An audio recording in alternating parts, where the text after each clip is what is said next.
Good evening, and welcome to Lorain City Schools Focus. I'm Wendy Langendorfer, Public Information Officer for the school system.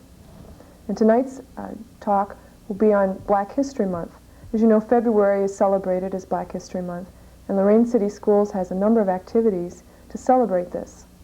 Tonight's guest is Marilyn Freeney. She's Supervisor of Library Services.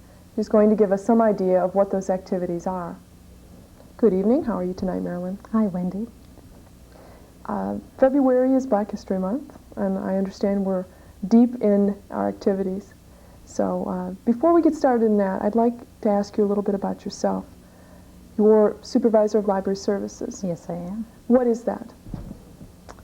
As Supervisor of Library Services, I work with the library media staff, principals, supervisors, administrators, teachers, in providing materials such as books, audiovisual materials, and that includes film strips, recordings, computer software, other printed materials like magazines, newspaper, pamphlets, pictures, to support the curriculum, which gives teachers more leverage or materials to help meet the goals and objectives that they are trying to meet in the curriculum. I see. It enriches what is provided in the textbook. A textbook cannot carry all information that students need to know. Now, how does that tie into Black History Month? Well, as you know, in our textbook, Black history is one of the things that is almost totally not heard of or not included.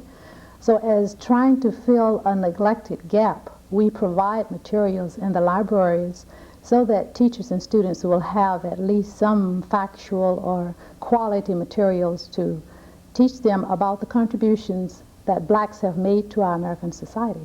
What kinds of materials would be available to them? We have books. There are magazines, records, film strips, films, almost any kind that that's in any other kind of materials. But in most of the publishers, is something that really is not included. Enough is not included. How did Black History Month come about? Why do we celebrate it? We celebrate Black history because mainly it has been left out of the textbooks. And there's a wide gap or a big void in history. And in order to try to fill that void, we use or celebrate Black history. And in 1926, when Black history first started, it was only Black History Week. And that was started by Carter G. Woodson, who is the father of Black history. And in 1915, he was the first person to initiate some systematic study of the Negro history. And it was from 1926 to 1976 that it was Black History Week. After 1976, we moved to celebrating the whole or the entire month of February for Black history. Now, this whole idea of a Black History Month, would you say that's similar in some ways to some of the new things? We're talking about women's history. Yes, because women have not had a fair treatment in the history books. If you just look at the books that have been written, of course it's not as bad now as it was way back. Women were left completely out in the same thing. Only the difference there is black men and black women were left out of history, where otherwise it's more or less Were fine. any of the people who were important in black history, were they Pardon? included in textbooks years ago? I would think at the earliest time, maybe hardly any blacks, and eventually they started including a few blacks. I think I remember the famous four: Harriet Tubman, George Washington Carver, Frederick Douglass, and there's one other which just slipped my mind immediately, but that was four. And then there was a move to include more than the four, because at that time even it was more than the four. And gradually a few more are being included into into books, but not nearly enough. And So the new history books are doing a little better. When I was in high school, they had developed a special curriculum. Rather than it being in the regular history books, they included a separate curriculum that you took for 9 weeks. That was black history. That seems to be something that came along years later. Is that as far as not being in the regular history books? Well, you know, there was a time for a separate curriculum. Depending upon where you are, that seems to have faded by the wayside. And it has been treated so many different ways depending upon what system you are in and who's in charge at the time, that it still remains a need to celebrate black history and point out to educators that black history still isn't given the proper treatment, or the treatment that it deserves. Equal treatment. Equal with treatment, history. right. What kinds of activities can we look forward to? In the schools, we have a lot of activities, I would think. And maybe if you look, we would probably say not enough. But I think what I'll do is mention a few of them, which will give you a better idea of the kinds of things. And I think maybe I'll start with Whittier. In South Lorain. In South Lorain, and it's a junior high school. Well, let's say grades 6 through 8. We having Judge John Howard, who is the first black judge in Lorain County, and he was also the first black president of the Bar Association. So Judge John Howard and Attorney and Attorney Freddie Springfield will discuss blacks in law. She's a female She's attorney. a female attorney, yes. And on tomorrow, Dr. Marvin Anderson and Dr. Rodney Links will discuss blacks in medicine. Dr. Anderson is a medical doctor. Dr. Links is an ophthalmologist. Yesterday, we had a female minister, Reverend Rosa Clemens, who discussed religion's influence on black history. And on February 25th, Maria Casey will discuss self-image for teenagers. And on the 26th, all day, our own media specialist, Ms. Barbara Orr, will discuss blacks and their contributions to literature. Sounds like an interesting lineup. I think it is, and it seems to be a full one, and it is for the entire... public can participate, Yes, correct? the public can participate, and it's for the entire student body. Great. At Admiral King, Shirley Gatewood, Lorain fashion designer, will present a program for home economics and business students. And on an evening program at Washington Avenue, they will present Adventures in Negro History, and the program will cover contributions and achievements of black Americans from pre-colonial times to the present through pantomiming, narrating, and costuming.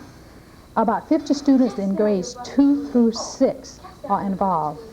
The children will practice daily, and actually practice is a learning experience too. Yes. And the entire community is invited to that activity. And at Lorain High School, students will present a 3-act skit, including singing, and on black history with the major focus on Martin Luther King. And by the way, in a statewide publication, which is the February issue of Black History Month, Calendar of Events, which is published by the National Afro-American Museum and Cultural Center Project in Columbus, Ohio, 2 of the schools have their Black History program published here. Great. Lorain High is one of them, And Lowell Elementary School is the other. Great. So we feel very proud that we have our schools on a statewide publication. And to mention a few of the other activities, Hawthorne Boone is having a program in the evening, Black American, The Legacy, presented by the 6th grade. That's room 211. And I believe Mrs. Jones, Loretta Jones, is the instructor for that one.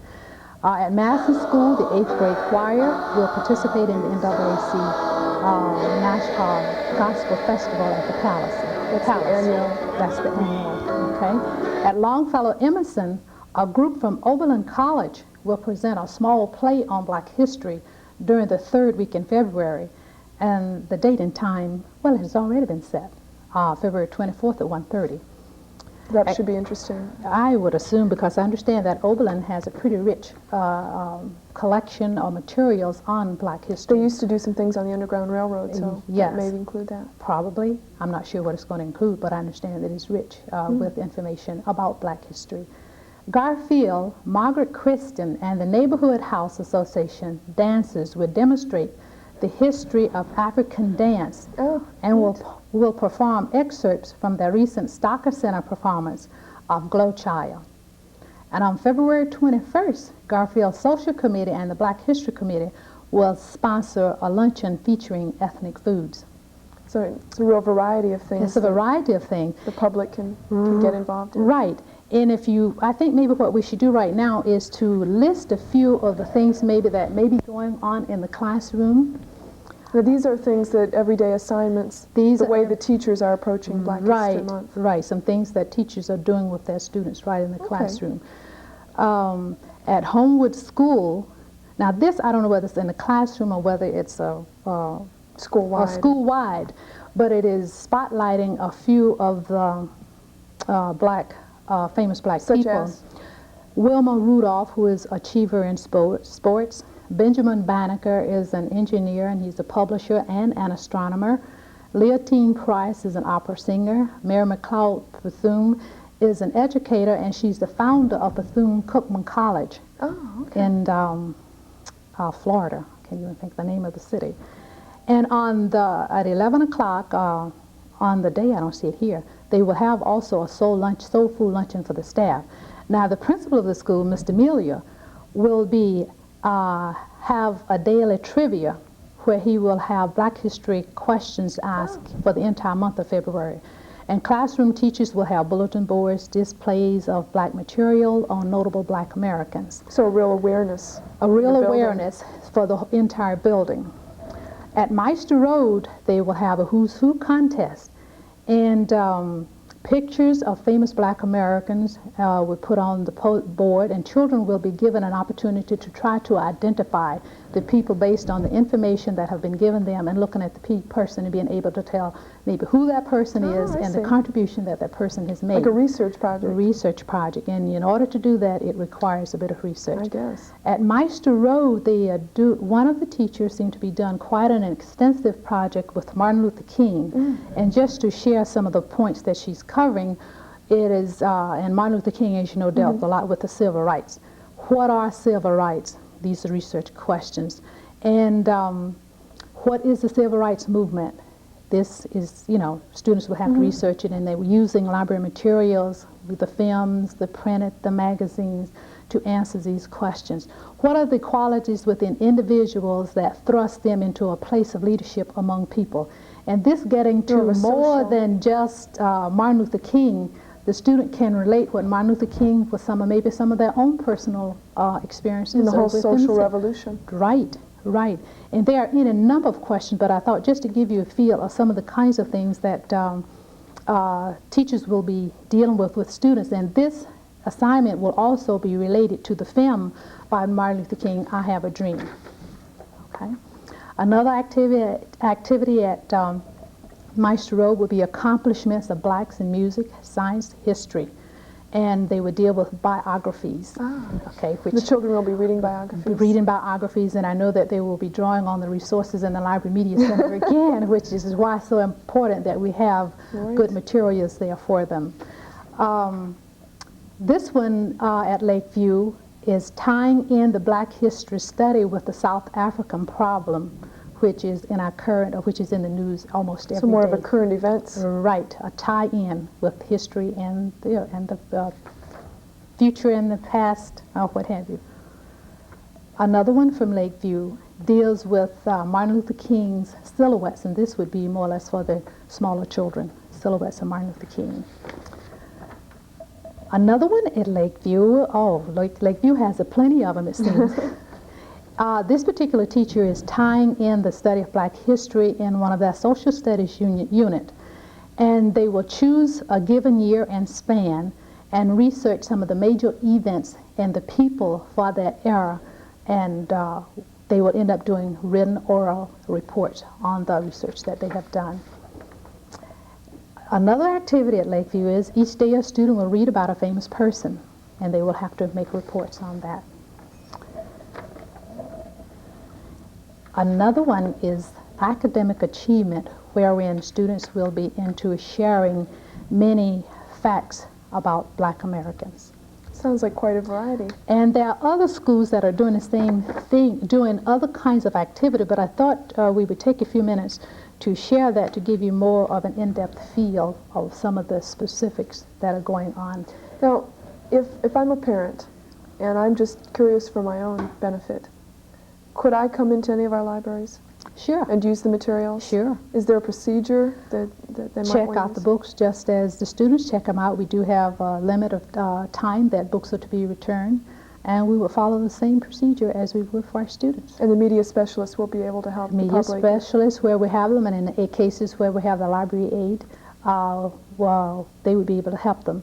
Now, our public library, I also know, have Black history material. How much, I'm not as familiar, but they do have materials on that. So the parents will have an opportunity of two sources, from the school library and from the public library. Now, I suppose if they were really wanted even something more in depth, they could contact Oberlin College? Oh, sure. Or Lorain Community College? Or Cleveland State, I don't mean Cleveland State, Cleveland Public Library, which has a wealth of information almost in any field, yes. And if they did need more information, they could contact you or one of the media specialists, maybe to find out what was available? Yes, because maybe in another university? In another university. Plus, I know I have extensive bibliographies of Black history material. Cleveland State has a rich collection, a rich background for Black history material, too. I'm also thinking Central State University Yes. might have that's a predominantly Black university. Wright State University has a lot, is rich with Black history material, too. So there might be some. Do you know, in working in the library services, do you have much connection with Cleveland Public Schools? I'm thinking perhaps they have a program that we might be able to connect with, if a parent should be interested. I'm pretty sure we could get some resources. I haven't done any research to find out the specifics, but I do know the supervisor in the area, and if information, most of the time librarians are very willing to share information that they have, true. And particularly now with the interlibrary loan that is so popular to be a part of, so sharing of material really is not the problem that it has once been. Have you seen a change over the years in Lorain City Schools in the number of activities? Does it grow each year, or are you seeing? Yes. When I first came to Lorain, I think that was about 1965, I don't recall, maybe there was an observance of Black history, but to my recollection, I don't recall Black history being observed.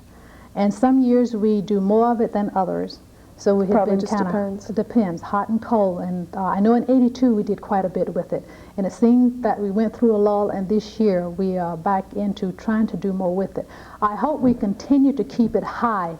The more we do, the richer our knowledge and our collection of materials will be in trying to meet the gap in our education. Do you see a difference between the types of activities that are scheduled for, let's say, children in kindergarten, first, second, third grade, as compared to maybe some of the older children? I'm thinking, as we're talking, some of these activities might be over the heads of some of the younger children. The activities themselves, most of the time, the teacher, I would say all of the time, a teacher will plan the activity at the level that the student is able to handle it. Whatever the topic might be, the teacher, if it's a 6th grade teacher, even the topic could be maybe almost the same. But the manner in which you treat it, the kinds of assignments that you have, or the activities that you have to do with that particular topic would be at a level that the student could handle it, you know. So they know best what. Yes, the what teacher would know best handle. at which level to follow through with an activity. I see. So we sort of run the gamut through the whole thing. I think so. Now, if I'm a parent or a member of the citizenry and I want to come in, is there a procedure I should follow as far as, for instance, going to some of the speakers? I think the procedure would be standard, like in all, any time a community person or parent would like to visit the school, they should always check by the principal's office. And I think the procedure would be the same for visiting any of the programs. Check with the principal and take it from there. Okay. I have one last question for you. You know, we've talked a little bit about some of the activities and the history of Black History Month. Actually, I have 2 questions for you. You know, last month we talked a lot about Martin Luther King Jr. Now, is this a continuation, would you say, or a combination, or I'm wondering maybe if people get confused. You know, we celebrate Martin Luther King Day in January, and in February we have Black History Month, and they're not different things. They're kind of the same. I would, well, let me say it like this. I would say that Black history is a combination. Where in January, Martin Luther King, the only thing that was focused in on was Martin Luther King. That's only one person. As a specific person. As a specific person and the contributions that he made and what he was about. For Black history, he would be included along with many others, like Daniel Hale Webster, who is, I believe, the father of blood plasma, Charles Drew, surgeon, did the first open heart surgery, with Benjamin Banneker, the people that, the founder of the person that is responsible for the Coca-Cola recipe is a Black woman. I don't recall her name right now. How about the traffic light? I remember traffic light, yes. Morgan is the traffic light, the brakes for a train. There are many, many others. So Martin Luther King would be one among the many, many persons that have made worthwhile contributions to our American society. So it's almost like a continuation. You focus on Martin Luther King and then maybe broaden it out to all the other people. Yes, sort of pique someone's interest and then get into Black History Month. Why do you think it's important that our children know something about Black history? I think it is very important. Number one, for the Black student, is to develop a feeling of self-pride. I have made a worthwhile contribution and I'm somebody. For the non-Blacks is so that they can have a worthwhile respect for the Black person. And I think if a Black person feels good about him or herself and the non-Black can respect that person as worthwhile, I think a lot of the problems that we're having today would not be a real problem. Do you see, right now Lorain City Schools is going through desegregation and so forth. Do you think these kinds of programs will maybe ease the whole transition, helping people understand a little bit more about each other? I would hope that it would, and it should. It should definitely help an understanding, develop an understanding. Now, when you were growing up, do you remember getting any Black history? Oh, yes. You would have appreciated... I got a lot of it. I've had Black history all of my life. Great. From the day when I started school, and even before that, because I remember a magazine that was always in my home, and it was Ebony Magazine. I've always... Was it mostly family-oriented, though, or did the schools... Well, at that time, it probably wasn't allowed in schools, but it should have been. And I remember at the time when it was a no-no to have Black history materials in the schools. We have come from a long way, although we have a long way to go. But I have always been exposed to Ebony. There were other Black publications I have had access to. And I've always been in schools that we really had a Black history observance. That's great. So it's probably good for you, from your viewpoint, to see all of the changes that have taken place over the years. Thank you for joining us tonight. It was really fun to talk to you. Thank you. And thank you for joining us. We'll be on the air every Wednesday from 6:30 to 7, bringing you programs on school issues, Lorain City Schools. Good night.